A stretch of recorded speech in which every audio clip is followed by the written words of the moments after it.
Samantala, suspendido muna ang paniningil ng Meralco ng bill deposit. Pero ang gusto ng ilang grupo, wag na itong singilin kahit kailan. Nakatutok si Bernadette Reyes.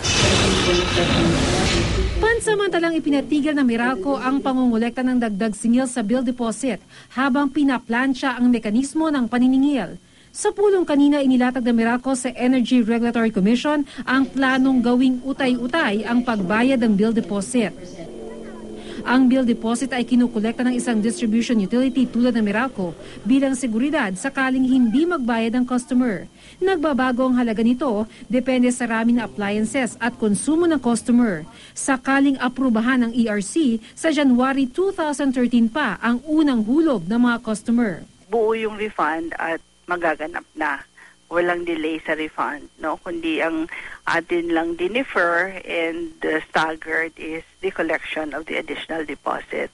Marami talagang may hirapan na makapagbayad sa loob lamang ng isang buwan. Maghintay na lang doon sa magiging pagpapasya ng komisyon doon sa panukalang ito. Subalit in the meantime, sinabi na naman ng Meralco na ihinto niya ang implementasyon at least until January. Kaya kahit hindi pa bayaran ang bill deposit, hindi raw muna mapuputulan ng kuryente.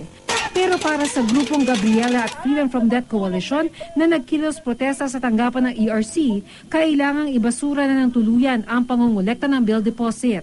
Kasunod ng mga kilos protesta, hihiling daw ng dialogo ang mga grupong Gabriela at Freedom from Debt Coalition sa ERC para marinig naman ang kanilang salobin para sa nila'y hindi makatwirang paniningil ng bill deposit. Walang dinaanan na tamang proseso ni walang konsultasyon na ipinatawag, basta na lang nag-appear sa mga electric bills. Dapat scrap na yung bill deposit charge na yan. Sobra-sobra ng protected ang Meralco. Bernadette Reyes, Nakatutok, 24 Oras.